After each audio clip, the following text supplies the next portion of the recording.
இவ்வாறும் முழுமையாக நீங்கள் பார்த்தீர்கள் இலங்கை ஊடகங்களில் குறிப்பாக தமிழ் சிங்கள ஊடகங்களில் அதிகமாக பேசப்பட்ட சம்பவமாக இம்சிகாவின் கொலை தொடர்பாக பேசப்பட்டிருக்கின்றது. அது தொடர்பாக பல்வேறு கண்டனங்கள் சமூக மத்தியிலிருந்தும் சரி அல்லது ஆசிரியர் சங்க தலைமையிலிருந்தும் சரி எதிர்கட்சிகளிலிருந்து கடுமையாக எதிர்க்கப்படுகிறது. அதை பற்றி விவரமாக இல்லாட்டியும் ஒரு சில விஷயங்களை நாங்கள் தட்டி செல்லலாம். குறிப்பாக அம்சிகா அவர்கள் தனக்கு ஏற்பட்ட அழுத்தத்தின் காரணமாக கொட்டாஞ்சன பகுதியிலே அடுக்குமாடி கட்டிடத்திலிருந்து தன்னை மாய்த்து கொண்ட ஒரு துயரமான சம்பவம் நடைபெற்றது. இந்த சம்பவம் டிசம்பர் மாதம் நடைபெற்றதிலிருந்து மே மாதம் ஏப்ரல் 28 வரை அரசாங்கம் எடுத்த நடவடிக்கை அல்லது கல்வி அமைச்சு எடுத்த நடவடிக்கை, அந்த சம்பந்தப்பட்ட ஆசிரியர் மீது அமைச்சு எடுக்காத நடவடிக்கை தான் இதற்கு காரணம் எனவும் பலமாக பேசப்பட்டது. இது தொடர்பாக மகளிர் அமைச்சர் போல்ராஜ் அவர்கள் வழங்கிய கருத்து தொடர்பாக கடுமையான கண்டனம் தெரிவிக்கப்பட்டது. பெற்றோர் அவர் தொடர்பாக தனக்கு முறையீடு செய்யவில்லை எனவும் அதனால் அந்த மாணவிக்கு மனநோய் ஏற்பட்டிருப்பதாகவும் கூறப்பட்ட கருத்தை கடுமையான கண்டனம் தெரிவிக்கப்பட்டது. அதற்கு பிறகு பிரதமர் அவர்கள் உயர்மட்ட குழு ஒன்றை அமைத்து இது தொடர்பாக விசாரணை மேற்கொண்டிருக்கின்றார். இதில் முக்கியமாக பார்க்க வேண்டிய விடயம் என்னென்றால், அந்த சம்பவத்தில் 2 ஆசிரியர்கள் ஈடுபட்டிருக்கிறார். ஒருவர் நேரடியாக ஈடுபட்டிருக்கின்றார். அந்த ஆசிரியர் இறுதியாக புத்தளத்துக்கு மாற்றப்பட்ட பொழுது புத்தளம் பாடசாலை மாணவர்கள் அதுக்கு எதிராக கடுமையான எதிர்ப்பினை தெரிவித்ததை தொடர்ந்து அவர் கட்டாய விடுமுறையில் அனுப்பப்பட்டார். ஆனால் அதனைத் தொடர்ந்து அந்த டியூட்டரி வைத்திருக்கின்ற ராஜஸ்வரி நிறுவனம் என்று வைத்திருக்கின்ற கொட்டாஞ்சன வைத்திருக்கின்றவர், அதன் உரிமையாளர் ஆன நாராயண பிள்ளை சிவானந்த ராஜா அவர் தொடர்பாக கடுமையான விமர்சனங்கள், அவரும் இதற்கு ஒரு காரணம், அந்த மாணவிக்கு அழுத்தத்தை கொடுப்பதற்கு அவரும் உடந்தையாக இருந்தார் என்ற காரணம் வெளிப்பட்ட பிறகு அதனை அரசு மூடி மறைக்க முயற்சிக்கின்றது என்ற கருத்தினை எதிர்க்கட்சிகள் கூறி வருவதை நாங்கள் காணக்கூடிய இருக்கின்றது. ஏனெனில் அவர் தேசிய மக்கள் சக்தியில் கொழும்பு மாவட்டத்தில் இலக்கம் 9 பாராளுமன்ற தேர்தலுக்கு பாராளுமன்ற தேர்தலில் போட்டியிட்டவர் மட்டுமல்லாமல் அவர் தேசிய மக்கள் சக்தியின் மத்திய குழு உறுப்பினராக இருக்கின்றார் என்ற காரணத்தினால் அந்த விடயத்தை மூடி மறைக்க முயற்சித்ததாகத்தான் எதிர்க்கட்சிகள் குற்றச்சாட்டு, சில பத்திரிகைகள் குற்றச்சாட்டு.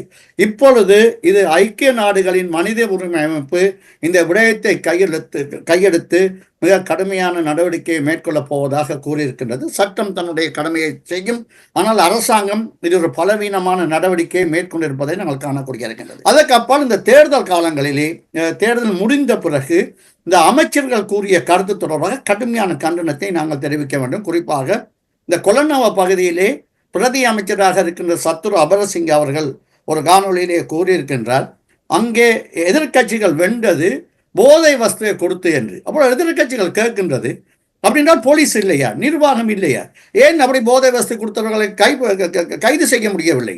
நீங்கள் ஆளுங்கட்சியில் இருக்கின்றீர்கள், எதிர்கட்சி போல் பேசுவதை தவிர்த்து அவர்களை சம்பந்தப்பட்டவர்களை கைது செய்திருக்க வேண்டும் என்ற கண்டனத்தை தெரிவிக்கின்றது. அதே போன்று விமல் ரத்நாயக்கா வடகிழக்கு பகுதியிலே தமிழரசு கட்சி கசிப்பு கொடுத்ததாக கூறுகின்றார். இது மிக கேவலமான விடயம். ஒரு அரசியலிலே நாகரிகமான விடயத்தை பேச வேண்டும். ஒரு அரசியல் அமைச்சராக இருக்கின்றவர் அரசியல் பொறுப்புடன் பேச வேண்டும், அரசு பொறுப்புடன் பேச வேண்டும். வடகிழக்கிலே அப்படி சம்பந்தப்பட்டவர்கள் சம்பந்தப்பட்டிருந்தால் அது தொடர்பாக தேர்தல் ஆணையத்துக்கு முறையிட்டிருக்க வேண்டும், சம்பந்தப்பட்டவர்கள் கைது செய்ய வேண்டும். அதை விட்டு தமிழ் தேசியத்துக்காக தமிழ் மக்களுடைய தமிழ் மக்களுக்கு கருத்துக்களுக்கு வாக்களித்த மக்களை அவமானப்படுத்துவதாக இந்த கருத்துக்களை கூறுவதை எந்த வகையிலும் ஏற்றுக்கொள்ள முடியாது. இது கண்டனத்துக்குரியது. இரண்டாவதாக, உண்மையிலே வடகிழக்கை பொறுத்த மட்டில் தமிழரசு கட்சி கூடுதல் அதிகாரங்களை பெற்றிருக்கின்றது. அந்த கட்சி சபைகளை அமைக்க வேண்டும். அதற்கு குறிப்பாக தேசிய ஐக்கிய முன்னணி, அதாவது சித்தார்த்தர் தலைமையிலான கட்சிகள் ஆதரவு அளிப்பதாக கூறியிருக்கின்ற வரவேற்க முடியும். இப்பொழுது நாங்கள் மாகாண சபை தேர்தலை எதிர்நோக்கி இருக்கின்றோம். அது நடக்குமா நடக்காதா என்பதை சரியாக கூறவில்லை. நடக்குவதற்கான எந்த ஒரு அறிகுறியும் அரசு பக்கத்தில் இப்பொழுது காணவில்லை. அரசு ஒரு பலவீனமான நிலையிலே இருக்கின்றது. சில வேளை அப்படியே தேர்தல் நடந்தாலும் அதை முன்கூட்டியே சந்திக்கக்கூடிய நிலையில் தமிழ் கட்சிகள் இருக்க வேண்டும். தமிழ் கட்சிகள் அதற்கான ஆயத்தங்களை செய்ய வேண்டும். இந்த விடயத்தில் தான் முக்கியமாக வடகிழக்கிலே இருக்கின்ற தமிழ் கட்சி குறிப்பாக கஜேந்திரகுமார் போன்ற அரசியலை நிராகரிக்க வேண்டும், அல்லது அவர்களை போட்டு இணைந்து செயற்படுவது கடுமையான கண்டனங்களை தெரிவிக்க வேண்டும். அவர்கள் இந்தியாவுக்கு எதிரானவர்கள், மாகாண சபைக்கு எதிரானவர்கள், தமிழ் தேசியத்தை அதி உச்சத்திலே வச்சு பேசிக் கொண்டிருக்கின்றவர்கள். இதன் மூலமாக தமிழ் சமூகத்துக்கோ அல்லது ஜனநாயக ரீதிய செயற்பாட்டுக்கோ ஒரு இடையூறாகவே இருக்கு என்பதை புரிந்து கொள்ள வேண்டும். அந்த வகையிலே சுமந்திரன் நடவடிக்கையை தமிழ் மக்கள் ஆதரித்திருக்கின்றார்கள். அவர்கள் கூடுதலான வாக்குகள் எடுத்திருக்கின்றார்கள். சுமந்திரன் அனைத்து கட்சிகளையும், குறிப்பாக கஜேந்திர அணியை தவிர்த்து ஏனைய தமிழ் கட்சிகள் அனைத்தையும் ஒன்றிணைத்து விட்டு கொடுப்புடன் செயற்பட வேண்டும்.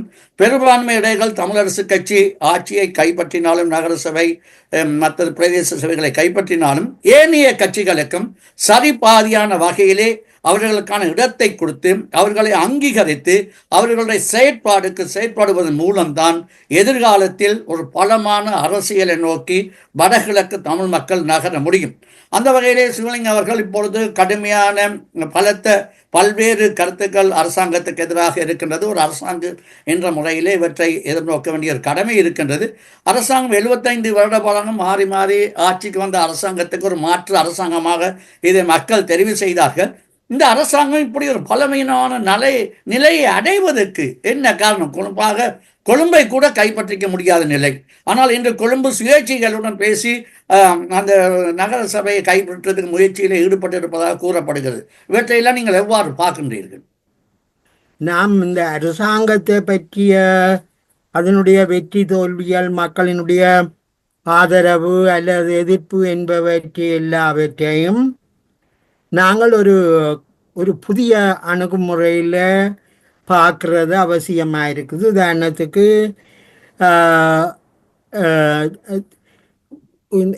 இன்று தேர்தலை மையமாக வச்சு நாங்கள் பார்க்கும் பொழுது ஆளும் தேசிய மக்கள் சக்தியின் பொது தேர்தலில் இருந்து பார்க்கும் பொழுது கிட்டத்தட்ட 18% வாக்குகள் குறைவாக எடுத்திருக்கும். அதாவது கிட்டத்தட்ட 23 லட்சம் வாக்குகள் குறைவாக கிடைச்சிருக்கு. அதற்கு விளக்கமாக அவர்கள் வாக்களிப்பு வீதம் குறைஞ்சிருக்கிறபடியால் அவர்களுக்கான ஆதரவு வீதமும் குறைஞ்சிருக்கலாம் என்கின்ற ஒரு விளக்கம் தற்பொழுது வைக்கப்படுகிறது. அதே போல தமிழரசு கட்சியும் 37 சபைகளை கைப்பற்றி இருக்கிறது. அதுவும் அரசியல் அதிகாரத்தை மீட்டெடுத்திருக்கிறது என்கின்ற விவாதங்கள் முன்வைக்கப்படுகிறது. ஒரு பக்கத்தில் அரசாங்கத்துக்கு ஆதரவு குறைஞ்சிருப்பதாகவும், மறுபக்கத்தில் தமிழரசு கட்சி போன்றவற்றினுடைய ஆதரவு அதிகரித்திருப்பதாகவும் நாங்கள் விவாதிக்கிறோம். ஆனால் இந்த தேர்தலில் எவ்வாறான கருத்துக்கள் மக்கள் மத்தியில் எடுத்து செல்லப்பட்டன, இவை பற்றி நாங்கள் இதுவரையும் விவாதிக்கவில்லை. எவ்வாறு இந்த மக்கள் மாறி மாறி வாக்களிக்கிறார்கள்? பொது தேர்தலில் தமிழரசு கட்சிக்கு எதிராக வாக்களித்தவர்கள் உள்ளூராட்சி தேர்தலில் தேசிய மக்கள் சக்திக்கு எப்படி வாக்களித்தார்கள்? ஏன் குறைந்த வீதத்தில் வாக்களித்தார்கள்? இவை எல்லாவற்றையும் நாங்கள் எவ்வாறு பார்ப்பது என்பது ஒரு முக்கியமான கேள்வியாக இருக்கிறது. உலகம் முழுவதிலும் இப்பொழுது ஒரு புதிய விவாதம் ஒன்று முன்னிலைப்படுத்தப்பட்டு வருகிறது. அதாவது இந்த 2வது உலக மகாயுத்தத்துக்கு பிறகு இந்த ஏகாதிபத்திய நாடுகளின் பிடியில இருந்து விடுபட்ட ஆசிய, ஐரோப்பிய, லத்தீன் அமெரிக்க நாடுகள், அவர்கள் அந்த நாடுகள் சுதந்திரம் அடைந்த போதிலும் இன்னமும் அந்த நாடுகள் பொருளாதார ரீதியாக வளர்ச்சி அடையவில்லை. இதற்கான காரணம் என்ன? அங்குள்ள அரசியல் கட்டமைப்பு தான் காரணம் என்பதாக இப்பொழுது விவாதிக்கப்படுகிறது. எனவே இன்று இலங்கையில் 2 முக்கியமான கட்சிகள் இலங்கையினுடைய சுதந்திரத்துக்கு பின்னதான 75 ஆண்டுகால ஆட்சியில் எந்த விதமான அடிப்படை மாற்றங்களையும் மேற்கொள்ளாமல் நாட்டின் பொருளாதாரம் வங்குரோத்து நிலைக்கு செல்ற அளவுக்கு நாட்டினுடைய ஆட்சி கட்டுமானம் சென்றிருக்கின்றால் நாங்கள் அரசியல் கட்சிகளை குறை சொல்வதா அல்லது நாட்டில் இருக்கிற ஆட்சி பொறிமுறையில் ஏற்பட்டுள்ள தவறுகளை பற்றி நாங்கள் தவறுகளை நிவர்த்தி செய்வதா என்கின்ற ஒரு கேள்வி ஏற்படுகிறது. உதாரணமாக இலங்கை போன்ற அபிவிருத்தி அடைச்சு வரும் நாடுகள் தொடர்ச்சியாகவே ஏற்றுமதி வர்த்தகத்திலே தான் அந்த நாட்டினுடைய பொருளாதாரம் தங்கி இருக்கிறது. உள்நாட்டினுடைய பொருளாதாரம் இன்னமும் வளர்ச்சி அடையலை. ஏன் வளர்ச்சி அடையலை? ஏனென்றால் நாங்கள் இன்றைக்கு நம்புகிற இந்த ஜனநாயக ஆட்சி என்றது வெறுமனிய உரிமைகளை பற்றி பேசினதே தவிர மக்களுடைய வாழ்க்கை தர உயர்வு சம்பந்தமாக அது எந்த மாற்றத்தையும் கொண்டிருக்கல. எனவே இந்த இலங்கையிலேயோ அல்லது இலங்கை போன்ற நாடுகள்லேயோ நடைமுறையில் உள்ள இந்த தாராளவாத ஜனநாயகம் என்றது மக்களுடைய வாழ்க்கை தரத்தில் மாற்றங்களை கொண்டறியல. ஆனபடியா இலங்கையில் கடந்த 75 ஆண்டுகளாக நடைமுறையில் இருந்த தாராளவாத ஜனநாயக கட்டுமானம் அது எந்தவித மாற்றத்தையும் தராதபடியால் நாங்கள் இலங்கையில் நிலவுற ஜனநாயகம் குறித்து ஆழமான விவாதங்களை நோக்கி நாங்கள் பார்க்க வேண்டியிருக்கு. அதாவது நாட்டில் நடைபெறுகிற ஜனநாயகம் என்று சொல்கிறதோ அல்லது ஜனநாயக ஆட்சி முறை என்று சொல்கிறதோ அல்லது கட்சி ஆட்சி முறை என்றதோ அது மக்களுடைய வாழ்க்கை தரத்தில் என்ன மாற்றத்தை தந்திருக்கு? 75 வருஷ காலமாக கட்சி அரசியல் என்ற போர்வையில் பிளவுகள் தான் நாட்டில் வந்திருக்கு. அப்படி இந்த ஆட்சி கட்டுமானம் தேசத்தின் முன்னேற்றத்துக்கு தடையாக இருக்குதோ இல்லையோ? இதெல்லாவற்றையும் நாங்கள் பார்க்கும் பொழுது நாங்கள் அதாவது இலங்கை போன்ற அபிவிருத்தி அடைஞ்சு வரும் நாடுகள் இந்த தாராளவாத ஜனநாயகம் என்ற ஒரு போர்வையில் நாங்கள் இன்னமும் குடியேற்ற ஆதிக்கத்துக்குள்ள தான் இருக்கிறோம். மறைமுகமாக இந்த மேற்குலக ஆதிக்கத்துக்குள்ள தான் எங்களுடைய நாடுகள் இருக்கின்றன. இந்த மாதிரி நாங்கள் மேற்குலக ஆதிக்கத்துக்குள்ள அந்த நாடுகளின் பொருளாதாரத்தில் நம்பி இருக்கிறது அல்லது அந்த நாடுகளுக்கு ஏற்றுமதிகளை செய்கிறதன் மூலம் வெளிநாட்டு செலாவணியை பெற்று உள்நாட்டு உற்பத்தியை வளர்க்கிறது.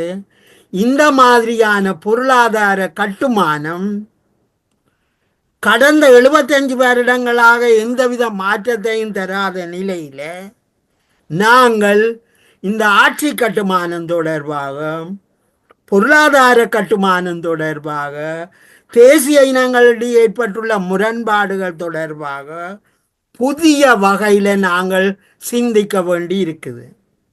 நான் இது ஏன் சொல்கிறேன் என்றால் நாங்கள் ஜனாதிபதி தேர்தல் முடிஞ்சுது, பொது தேர்தல் முடிஞ்சுது, உள்ளூராட்சி தேர்தல் முடிஞ்சுது.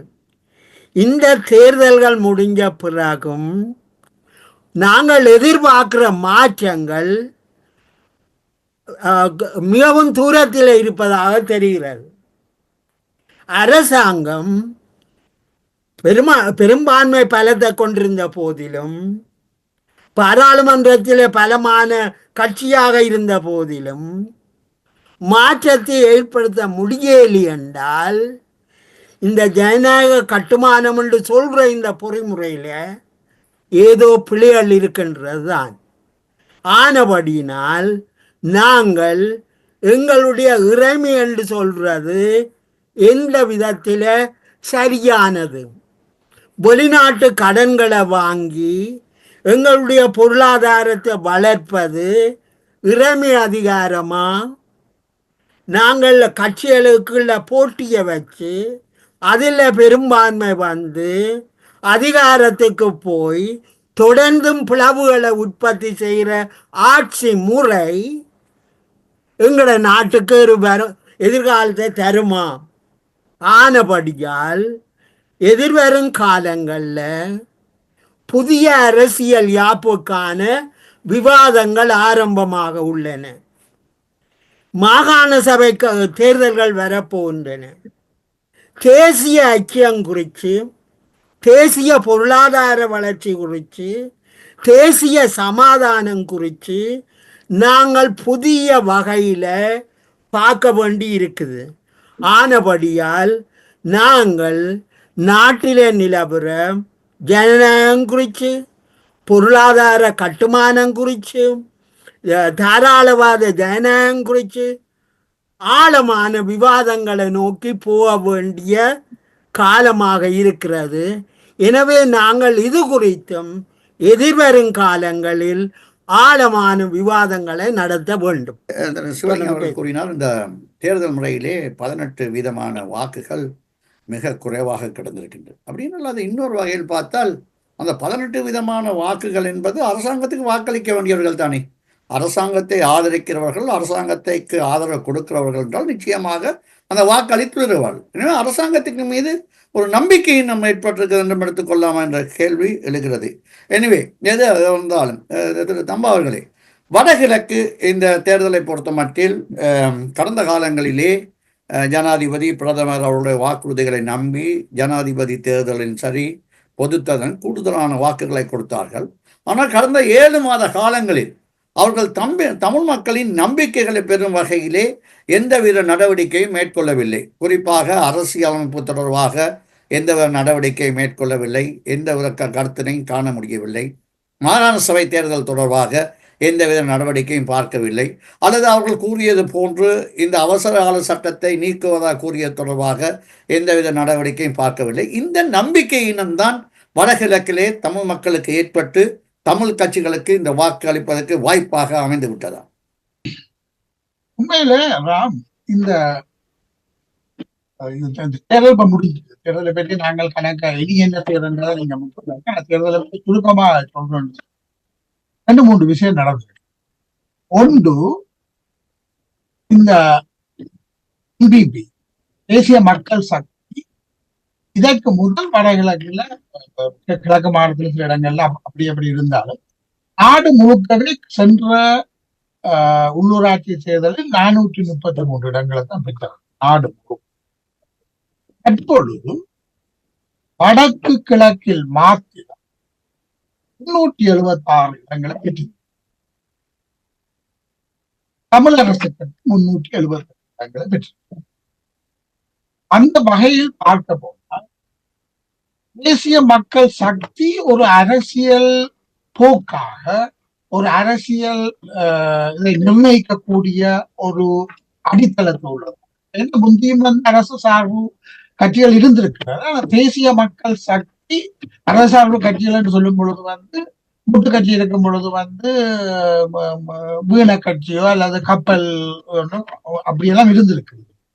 ஆனால் இந்த இதுல முட்டு கட்சிக்கு இதுக்குள்ள வித்தியாசம் என்னன்னு சொன்னா, நாங்கள் தேசிய மக்கள் சக்தி என்ற அடையாளத்துடன் 376 இடங்களை, தமிழரசு கட்சிக்கு ஒரு ஸ்தானம் தான் குறைவாக இருக்கு.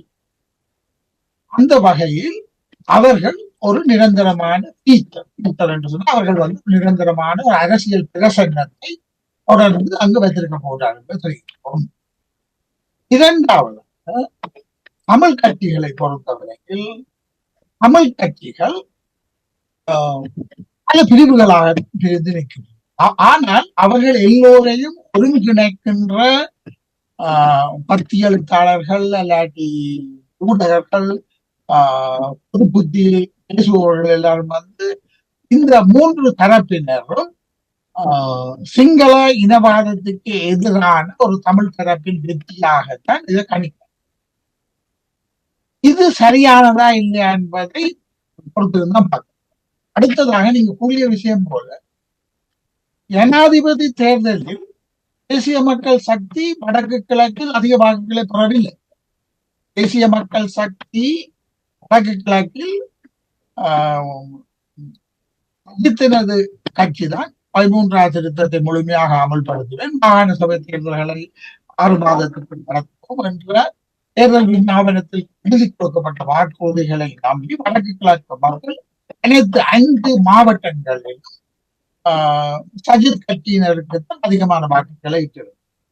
இதன் பின்னர் பாராளுமன்ற தேர்தலில் தேசிய மக்கள் சக்தி ஒரு வலுவான அரசியல் பிரசன்னத்தை காட்டக்கூடியதாக இல்லாட்டி வடக்கு கிழக்கில் அதிகூடிய அங்கத்தவர்களை பாராளுமன்ற உறுப்பினரை கொண்ட கட்சியாக பரிணமித்ததற்கான காரணம் வந்து தமிழ் கட்சிகளுக்கு இடையே உள்ள பிளவும் பருப்பும். மூன்றாவதாக இந்த 6 மாதத்தில் இந்த அரசாங்கத்தினது போக்கில் ஒரு அதிருப்தி அடைந்த தன்மையினால் தமிழ் கட்சிகளின் பால் வாக்குகள் சென்றிருக்கின்றன. இதற்கு விளக்கம் கொடுக்கும். ஆனால் இந்த விளக்கங்கள் எல்லாத்திலும் முக்கியமானது கடந்து முடிந்தது ஒரு உள்ளூராட்சி தேர்தல். இந்த உள்ளூராட்சி தேர்தல் என்பது உள்ளூராட்சி விடயங்களை கவனிப்பதற்கான, நிர்வாகங்களை கவனிப்பதற்கான, உள்ளூராட்சி அதிகாரங்களை எக்ஸசைஸ் பண்ணுவதற்கான, அதாவது உள்ளூராட்சி அதிகாரங்களை பிரயோகிப்பதற்கான ஒரு தளம், ஒரு கருவி. இதுவரைக்கும் இந்த உள்ளூராட்சி சபைகள் பற்றி ஒரு விளக்க குறைவு இல்லாட்டி ஒரு பாராமுகமாக இருந்தது. மக்கள் மத்தியில் இந்த முறை போல உள்ளூராட்சி தேர்தல் பிரபஞ்சமாக இல்லை. ஆகவே இந்த முதலாவது செய்ய வேண்டிய வேலை வந்து இந்த தமிழ் மக்கள் தமிழரசு கட்சிக்கு 376 இடங்களை கொடுத்திருக்கின்றார்கள். டிடிஎன்ஏ ஐக்கிய தமிழ் கூட்டமைப்புக்கு வந்து 106 இடங்களை கொடுத்திருக்கின்றார்கள்.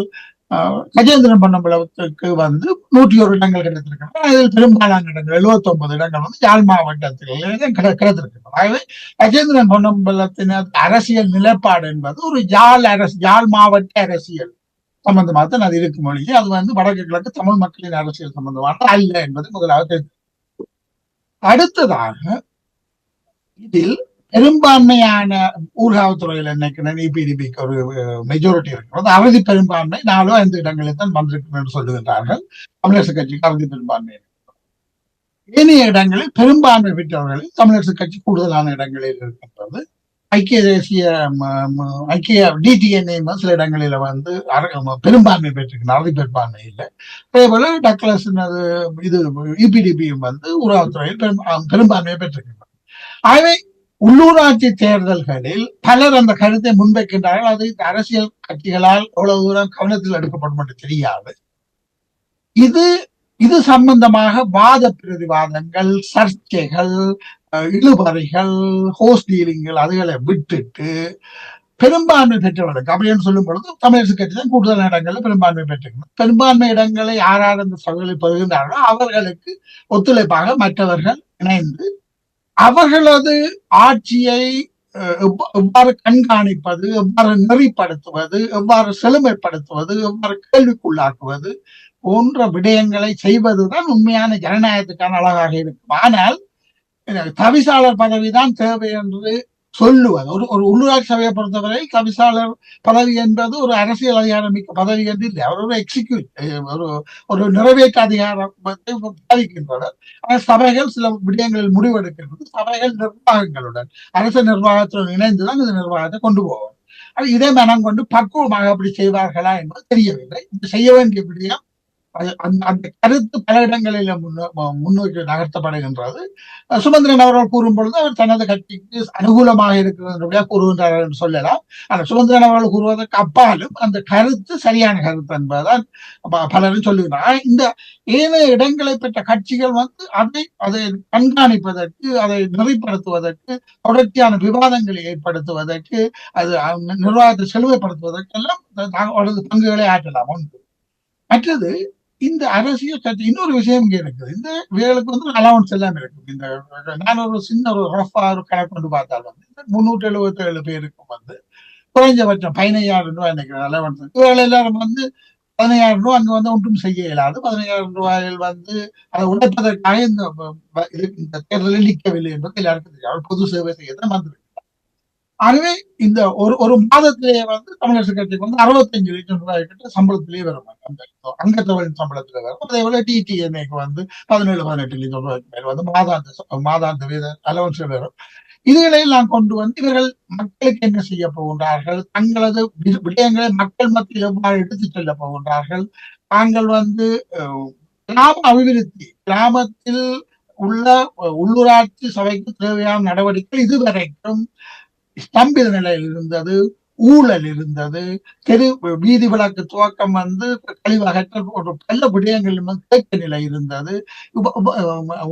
பிளானிங்ல வந்து கவர்மெண்ட் அரசாங்கத்தோட நெருக்கடிகள், human development council, human development போர்ட்டின் தலையீடுகள் அப்படியெல்லாம் இருக்கு. அதுகளை எவ்வாறு இவர்கள் சட்டங்களை இயற்றுவதன் மூலம் எவ்வாறு தங்களை ஒரு ஆளுமை உள்ளவர்களாக கொண்டு வரப் போகின்றார்கள், இதற்கான பயிற்சி பட்டறைகள் நடத்தப்பட போகின்றனவா, இதற்கான அறிவூட்டல்கள் நடக்குமா என்பது போன்ற விடயங்களை கவனம் செலுத்துவதற்கு பதிலாக தவிசாளர் தெரிவு பற்றின செய்திகள்லாம் பத்திரிகைகள் பெரிய செய்திகளாக அது ஒரு கவலை விஷயமாக தான் இருக்கிறது. ஏனால் இந்த இவ்வளவு தூரத்துக்கு வந்தவர்கள் வந்து அடுத்த கட்டமாக அரசியல் விவாதங்கள், நாட்டின் அரசியல் கூறியது போல நாட்டின் அரசியல் போக்கு எவ்வாறு நிர்ணயிக்கப்பட வேண்டும், அதில் உள்ள அடிப்படை பிரச்சனைகள் என்ன என்பதை நாங்கள் ஆய்வு செய்துகின்ற அதே நேரத்தில் வந்து நடைமுறையில் இந்த விடயங்களை கான்சென்ட்ரேட் பண்ணி செய்வதற்கு பதிலாக இவர்கள் வந்து இந்த இது ஒரு அரசியல் வெற்றி மாதிரியும், இது வந்து அரசியல் அங்கீகாரமா, இது அரசியல் அங்கீகாரம் இல்லை.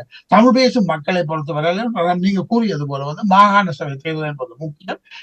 இந்த தேர்தலில் வென்ற எந்த கட்சியும் வந்து அவ்வப்போது மாகாண சபைகளை பற்றி கலைக்கிறார்கள். சுமந்திரன் உட்பட்ட அவர்கள் பாராளுமன்றத்தில் இருந்த காலம் தொடக்கம் பாராளுமன்றத்தில் எல்லா கட்சிகளுமே இருந்திருக்கின்றன. முந்தி அவர்கள் மாகாண சபை தேர்தல் பற்றி ஆக்ரோஷமாக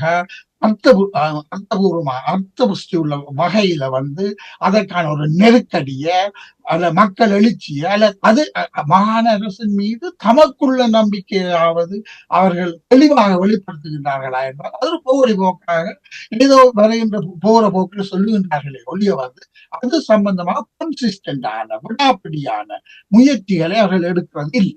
ஆகவே அவர்களுக்கு வந்து ஒரு பொதுவான அரசியல் போக்கு என்பது இந்த தேசியம் பற்றி தான் கலைக்க போகிறார்கள், சிங்கள இனவாதத்தை பற்றி தான் கலைக்க போகிறார்கள். அதற்காக அவ்வப்போது வந்து தமிழ் இனவாதத்தை வந்து அவர்கள் உசுப்பேற்றி விடுறதுக்கு முயற்சிப்பார்கள். இதெல்லாம் செய்வார்கள் ஒழிய இது ஒரு நல்ல சந்தர்ப்பம், இது ஒரு திருப்பு முனையாக இருப்பதாக இருந்தால் இவர்கள் இந்த இந்த உள்ளூராட்சி சபைகளை இவ்வளவு நம்பிக்கையை வைத்து தமிழ் பேசும் மக்கள் தெரிவு செய்திருக்கின்றார்கள்.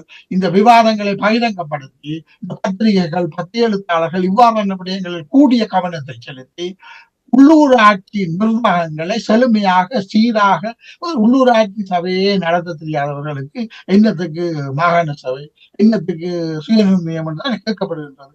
அதை பொய்யாக்கும் வகையில் உள்ளூராட்சி சபைகளை காத்திரமானதாக, வினைத்திறன் உள்ளதாக, நேர்மையானதாக, விவேகத்துடன் அதை நடத்துவதற்கு தேவையான பொழுது அரசாங்கத்தின் தலையீடுகள், அரசாங்கத்தின் காணி விடயங்கள், காணி அபகரிப்பு அல்லது ஏர்பன் டெவலப்மெண்ட் போர்ட் என்ற அடிப்படையில் வந்து தலையீடு செய்வது நகர அபிவிருத்திகளில், அவ்வாறான விடயங்களில் சட்ட ரீதியாக எவ்வாறு நடவடிக்கை எடுப்பது போன்ற விடயங்களை பற்றிய விவாதங்கள் பரவலாக்கப்பட வேண்டும். அந்த அணுகுமுறைதான் தேவை. அதுதான் இன்று இந்த வென்றிருக்கக்கூடிய அங்கத்தவர்களுக்கு டிபிசி சார்பாக கூட நாங்கள் அந்த வேண்டுகோளை விடலாம். அவர்கள் உள்ளூராட்சிகளை எவ்வாறு செழுமையாக்குவது என்பதை பற்றிய விவாதங்களுக்கு டிபிசியோட தளம் அமைத்து கொடுக்கலாம். அவர்கள் அதை தொடர்ந்து செய்ய வேண்டும் என்பதுதான் மக்களின் எதிர்பார்ப்பு. நீங்கள் தொடர்ந்து பேசுங்க. உரையாடல் இங்கே பல்வேறு கருத்துக்களை எங்களுடைய ஆய்வாளர் கூறியிருக்கின்றார்கள். உண்மையிலே கடந்த 75 வருட கால ஆட்சியை தொடர்ந்து இந்த அரசாங்கம் தமிழ் மக்கள் மீது, தமிழ் மக்களுக்கான ஒரு அரசியல் தீர்வை ஒரு நியாயமான முறையிலே முன்னெடுக்கின்ற வகையிலே பாராளுமன்ற தேர்தலாலும் சரி, ஜனாதிபதி தேர்தலாலும் சரி வாக்குகளை அள்ளி வழங்கி அவர்களை ஆதரவளித்தார்கள். ஆனால் இந்த உள்ளூராட்சி சபை தேர்தலிலே இந்த அரசாங்கத்துக்கு மீது நம்பிக்கையின் காரணமாக தமிழ் கட்சிகளுக்கு பொதுவாக வாக்குகளை அளித்துள்ளார்கள். என்ற தமிழ் கட்சிகள் ஒரு அழுத்தத்தினை கொடுத்து ஜனநாயக ரீதியில் தங்களுடைய உரிமைகளை பெற்றுக்கொள்ள முயற்சி செய்ய வேண்டும், முயற்சி செய்யும் தமிழ் மக்கள் மீதான குரல்களை கொடுப்பதற்கு வாய்ப்பாக. ஆனால் ஒரு ஜனநாயக ரீதியாக தெரிவு செய்யப்பட்ட ஒரு அரசாங்கம் இந்த ஜனநாயக ரீதியாக மக்கள் வாக்களித்து அந்த உறுப்பினர்களை தெரிவு செய்த பிறகு அந்த வாக்காளர்கள் தொடர்பாக இந்த அரசாங்கம் கொடுக்கின்ற கருத்துக்கள், குறிப்பாக ஒரு சில அமைச்சர்கள் மிக மோசமான சொற்நம்புகளை வீசியிருப்பதை காணலாம் இந்த தமிழ் சமூகத்தை பற்றி. இதை பற்றி ஜெகநாதன் நீங்கள் எவ்வாறு பார்க்கின்றீர்கள்? என்பிபியை பொறுத்தவரையில அவர்கள் ஒரு எதிர்பாராத வெற்றியை பாராளுமன்றத்துக்கு ஜனாதிபதி தேர்தலுக்கு பின்னர் பாரிய ஒரு வெற்றியை மக்கள் அளித்தார்கள் என்றது அவர்களே எதிர்பார்க்காத விடயம். ஆகவே அவர்கள் அரசியல் ரீதியாக ஒரு பெரிய அனுபவம் கொண்டவர்கள் அல்லது மக்களுடைய முழுமையான நாடி துடிப்பை புரிந்து கொண்டவர்கள் என்று கருத முடியாது. ஏனென்றால் இந்த மக்கள் ஒரு மாற்றத்தை, ஊழல் இல்லாத ஒரு ஆட்சியை, சுத்தமான ஒரு பாராளுமன்றத்தை சுத்திகரிக்கிறோம் என்ற கோஷங்களை முன்வைத்து இதை செயல்படுத்துவார்கள் என்ற நம்பிக்கையில தான் அந்த வாக்குகளை அளித்தார்கள். ஆனால் இங்க பிரச்சனை என்னன்னு சொன்னால், இந்த அதீத பலம் வந்தவுடன் இவர்கள் தங்களுக்கு முழுமையாக மக்களுடைய ஆதரவு ஏதோ முழுமையாக குத்தகைக்கு எடுத்து விட்டோம் என்ற ரீதியில சிலர் கருதுகிறது சில அபத்தமான கருத்துகள் அவர்களிடமிருந்து வெளிப்படுறதை காணுகிறோம். அது அவர்களுடைய அரசியல் அனுபவமின்மையும் அறியாமை. என்னடா அவர்களை பொறுத்த வரையில் ஒரு இடதுசாரி தத்துவம் என்ற ரீதியில அவர்களுடைய அரசியல் என்பதை இந்திய எதிர்ப்புவாதம், அதற்கு பிறகு ஊழல், இவைகளுக்கு எதிரானது என்ற ரீதியில வந்ததே தவிர ஒரு சர்வதேச புவியியல் ரீதியான, சமூக ரீதியான முழுமையான ஒரு ஒரு ஒரு ஒரு அறிவு ஆற்றல் உள்ளவர்களாக அவர்கள், அதுக்காக எல்லாரையும் சொல்லவில்லை, அதுக்கேற்ற முறையில தங்களை வளர்த்து கொண்டவர்கள் இல்லை. ஆகவே அவர்களிடமிருந்து சில சில்லறைத்தனமான கருத்துகள் வெளிவரும் என்றது தெரியும். இப்ப சந்திரசேகரன் போன்றவர்கள் கூட கடந்த காலத்திலே இவ்வளவு அமைதியான ஒரு அரசியல்வாதியாக இருந்தவர் இப்ப அதிகாரத்துக்கு வந்த பிறகு எப்படிப்பட்ட சண்டித்தனமான கருத்துக்கள் எல்லாம் சொல்லுகிறார், அரசியலை பேசுகிறார் என்றது எல்லாம் நாங்க பார்க்கக்கூடியதாக இருக்கிறது. ஆனா இங்க நாங்கள் இந்த தென்னிலங்கை அரசியலை விட தமிழ் அரசியல்லே தமிழ் மக்கள் நாங்கள் பல முறை பல விடயங்கள், அபிவிருத்தி சம்பந்தமாக பல விடயங்களை அதுக்கேற்ற ஒரு அணுகுமுறையை கடைபிடிக்க வேண்டும், அதுக்கான ஆற்றல் உள்ளவர்களை தெரிவு செய்ய வேண்டும் என்றதுகள் எல்லாத்தையும் நாங்கள் பல முறை குரல் கொடுத்திருந்தாலும் அவர்கள் தமிழ் தேசியவாத சிந்தனையில் தென்னிலங்கை அரசியல் கட்சி ஒன்று ஆதிக்கம் செலுத்தக்கூடாது என்றதை ஏற்றுக்கொண்டு அதுக்காகத்தான் வாக்களித்திருக்கிறார்கள். அவர்கள் அபிவிருத்தி சம்பந்தமாக அக்கறை எடுத்ததை விட தமிழ் மக்களுடைய ஒரு இனம் என்ற ரீதியில தங்களுடைய கருத்து என்ன ஒரு ஒரு அதனை தாங்கள் இழக்கக்கூடாது என்ற கருத்தை இந்த தேர்தல் மூலம் வெளிப்படுத்தி இருக்கிறார்கள். ஆனா இதை வைத்துக்கொண்டு இந்த தமிழ் அரசியல் கட்சிகள் தங்களை இந்த தேசியவாதத்துக்காக தொடர்ந்து இதே மாதிரி பேசிக்கொண்டிருந்தால் தங்களுக்கு ஆதரவளிப்பார்கள் என்று சொல்லி நம்பிக்கொண்டிருப்பார்களாக இருந்தால் அதை விட முட்டாள்தனம் வேற ஒன்றும் இல்லை. ஆகவே அவர்களுடைய அபிலாஷைகளை தீர்க்க வேண்டியதுக்கான அடுத்த கட்டத்துக்கு அவர்கள் போக வேண்டிய தேவை இருக்கின்றது. அந்த ரீதியில இப்பொழுதும் தமிழ் கட்சிகள் என்ற ரீதியில இந்த கட்சிகள் இந்த ஆசனங்களை பெற்றிருந்தாலும் என்பிபி ஒரு எதிர் அணியாக பலமான ஒரு சக்தியாகத்தான் அங்க தமிழ் பகுதிகளில் இருக்கிறது என்கிறதை இவர்கள் மறந்துவிடக் கூடாது. ஆகவே இவர்களை பொறுத்தவரையில் தமிழ் மக்களுடைய அபிவிருத்தி சம்பந்தமான ரீதியிலும் அதனை உருவாக்கக்கூடிய ரீதியில இந்த மாகாண சபை போன்ற அதிகார பரவலாக்கல்ன்றதுகளை வலுப்படுத்தக்கூடிய ரீதியில் தங்களுடைய அரசியல் செயல்பாடுகளை செய்ய போகிறார்களா, அல்லது தொடர்ந்து இந்த கதிரையை தப்ப வைக்கிறதுக்காக தாங்கள் பங்கீடுகளை செய்கிறதுக்கான முயற்சிகளை மேற்கொள்றார்களா போறார்களா என்றது சிந்திக்க வேண்டிய விடயம். அதே நேரத்தில் கஜேந்திரகுமார் பொன்னம்பலம் கடந்த காலங்களில உங்களுக்கு தெரியும், தேர்தல் காலத்திலே பெரிய மாபெரும் பிரச்சாரத்தை முன்னெடுத்தார்கள். அதாவது தமிழ் தேசியத்தை நாங்கள் தான் தொடர்ந்து பாதுகாக்கின்றோம், ஏனையவர்கள் எல்லாம் துரோகிகள் என்ற பிரச்சாரத்தை மேற்கொண்டு தாங்கள் ஒரு மாபெரும் வெற்றியை பெற்றுக் கொள்ளலாம் என்ற ரீதியில அவர்கள் ஒரு எதிர்பார்ப்பு இருந்தது. ஆனால் அதுல தோல்வி அடைந்ததுக்கு பிறகு அவரோட இந்த தமிழரசு கட்சிக்கு முரண்பாடானவர்கள் இந்த குப்பை கூலங்கள் எல்லாத்தையும் ஒன்றிணைத்து கொண்டு, அதாவது அருந்தோபாலன், இந்த தமிழ் தேசியம் பேசுகிற புலி துதிபாடிகள் என்ற ரீதியில சிலர், ஸ்ரீகாந்தா, சிவாஜிலிங்கம், இவர்கள் எல்லாரையும் சேர்த்து கொண்டு ஒரு பெரிய வெற்றியை எதிர்நோக்குவோம் என்று சொல்லி அவர்கள் எதிர்பார்த்தார்கள்.